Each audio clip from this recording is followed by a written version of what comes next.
glucosa que ustedes ya vieron y junto con un perfil renal que vamos a ver después en la otra clase, entran como análisis rutinarios, ¿sí?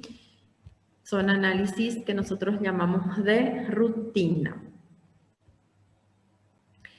Cuando hay, por ejemplo, sospecha de lesión de riñón y del uréter, cuando hay enfermedad renal crónica, cuando ustedes están sospechando de que su paciente está con gota, cuando hay pérdida rápido de peso en los pacientes, entonces en todas estas situaciones se pide.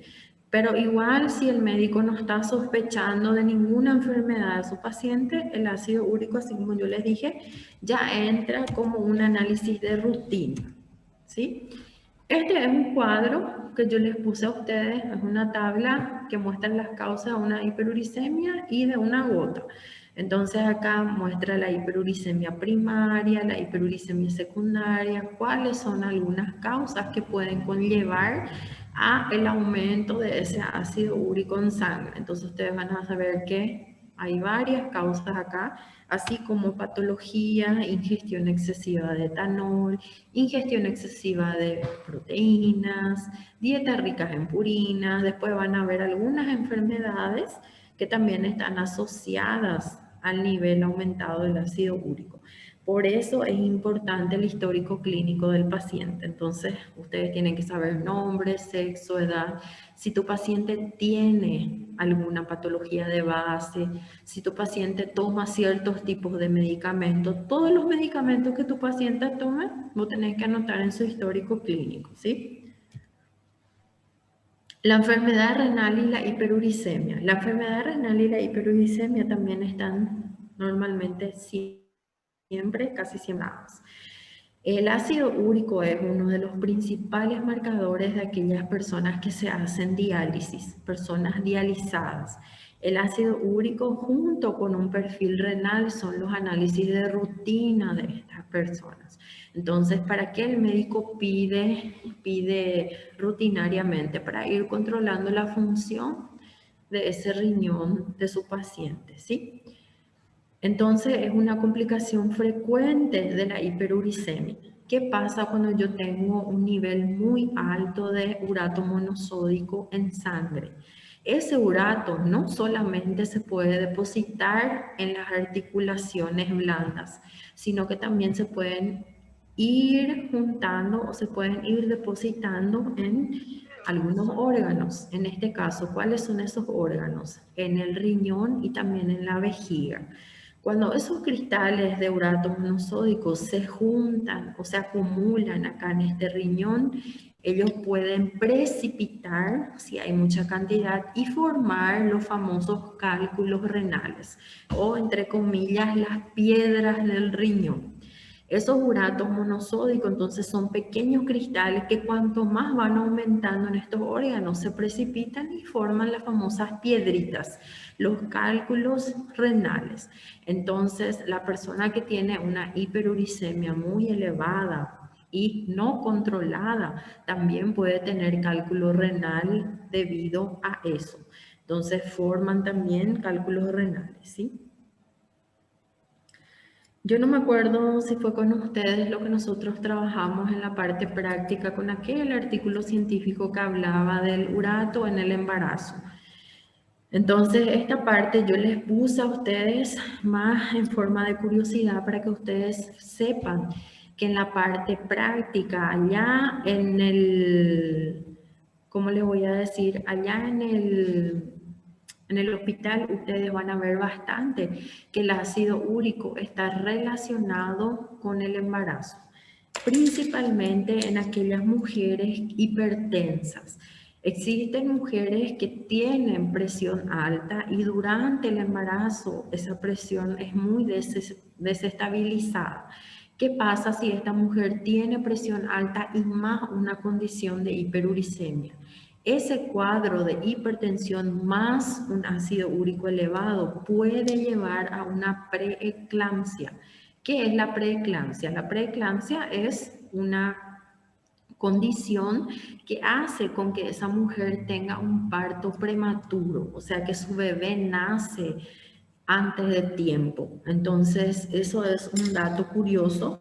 Hay un artículo científico que yo les mostré a ustedes que habla sobre eso, ¿sí? Sobre la importancia del dosaje del ácido úrico en mujeres embarazadas para controlar en mujeres embarazadas hipertensas, para controlar esa preeclampsia y evitar ese cuadro de, ¿cómo le voy a decir? Ese cuadro de parto prematuro, ¿sí?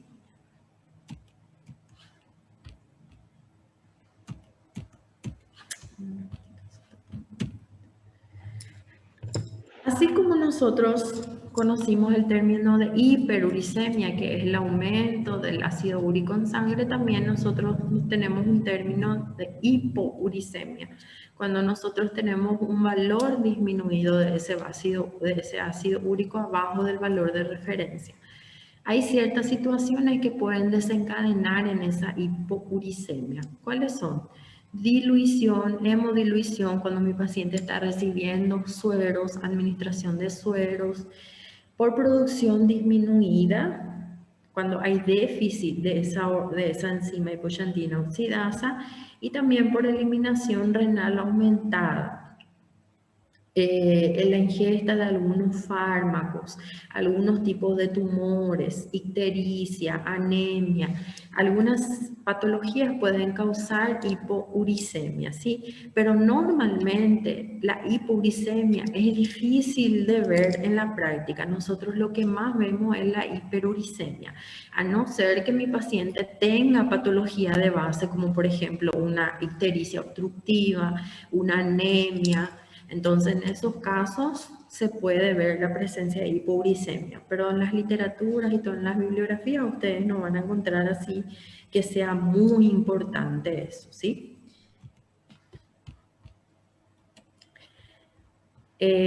Acá yo les puse a ustedes, esta parte en la clase que yo les di a ustedes no había, pero yo les puse las imágenes de las manos de un paciente que tiene 65 años de edad y él siempre se va al hospital regional para hacerse su examen rutinario.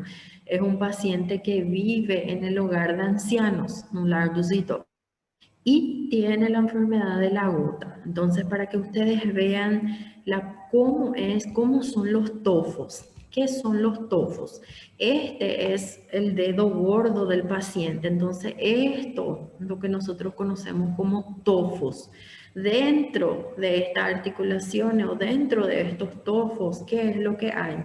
La presencia de cristales de urato monosódico. Entonces acá está lleno de cristales de urato monosódico. Acá se ve otro tofo, acá se ve otro tofo, acá hay otro tofo. Entonces este paciente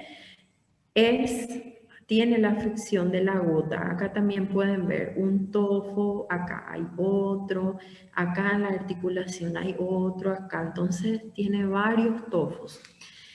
Este paciente refiere que yo le pregunté, ¿verdad? ¿Hace cuánto tiempo que estas lesiones él tiene en las manos? Él refiere que más o menos 10 años, hace 10 años.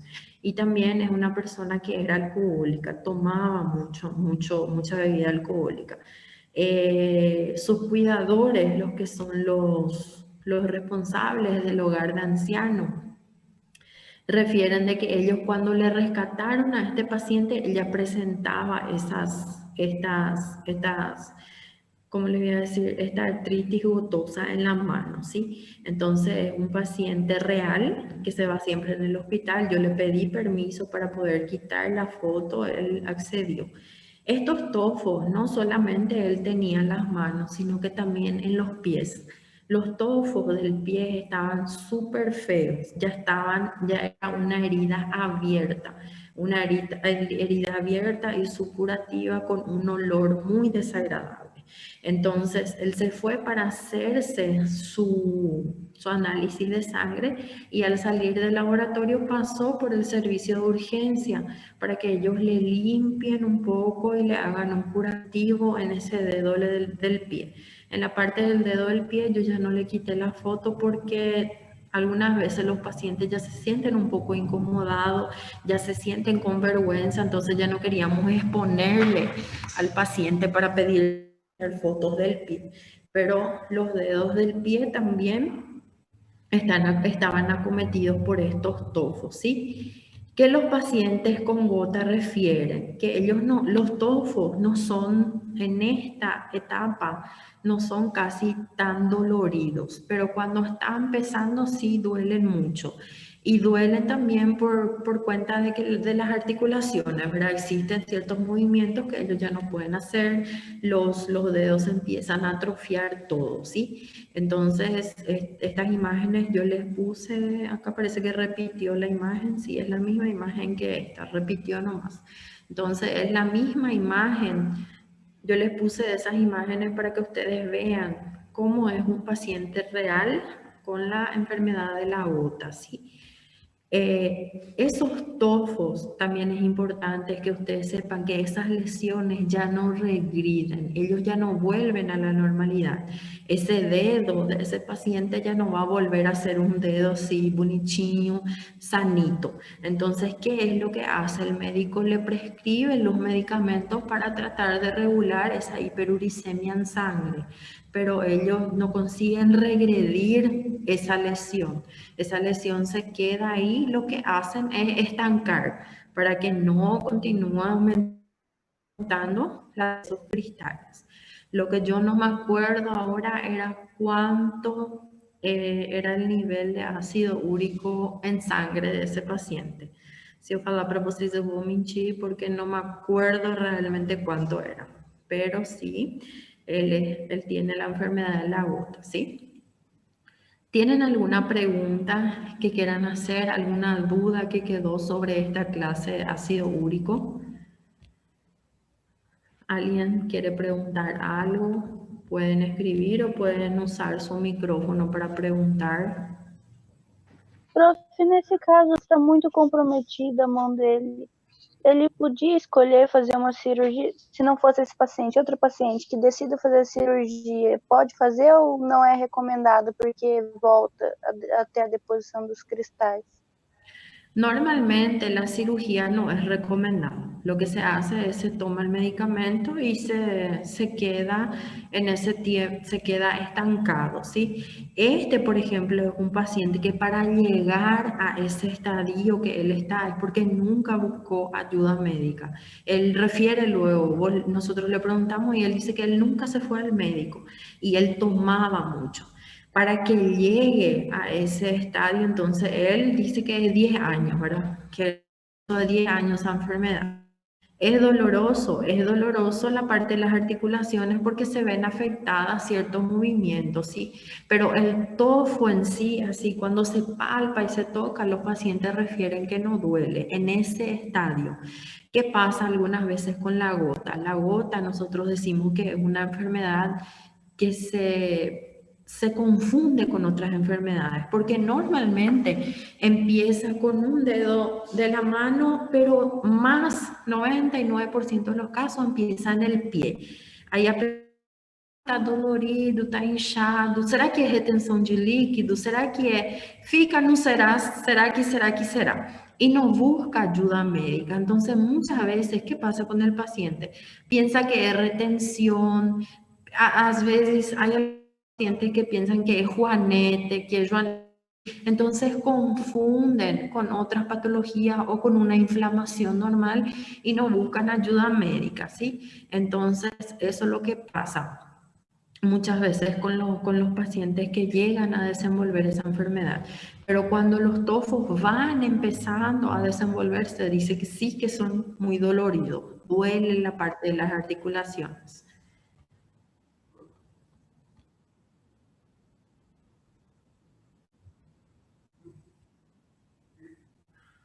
Sí.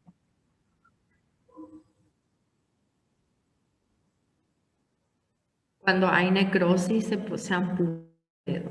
En su caso, el tejido no estaba todavía necrosado, pero él ya estaba purulento, así, ya estaba, ¿saben? Aquella herida mojada con cheiro. Entonces, él no usa más zapato, él no usa zapato, él usa someilla, porque no hay zapato que él pueda meter, porque horrible era la parte de su pie y de sus dedos gordos, súper hinchado. Entonces, él no usa más zapato, usa media y él está en silla de ruedas. Es un paciente que no camina más. Y limitado la mayoría de sus movimientos. Él ya no camina y también no puede usar zapatos. Entonces, es un paciente que él no es bello. Él tiene 65 años, mas si ustedes le veían, él tiene un aspecto de un 70, 75 años, 10 años más viejo, porque es un paciente bastante maltratado por la vida, ¿verdad? Por la vida que él llevó. Entonces él no tiene familia, no sabe quién es su papá, no tiene hermano, nada. A él le rescataron de la calle, ¿sí? Entonces, en esos casos hay que el tejido ya se queda necrosado, en esos casos se procede a la amputación de los dedos, ¿sí? ¿Alguien más tiene alguna pregunta? ¿No? Bueno, vamos a hacer un pequeño receso, ¿sí? De 15 minutitos y después vamos a volver para nuestra nueva clase que es perfil renal. Vamos a hablar un poquito sobre el perfil renal.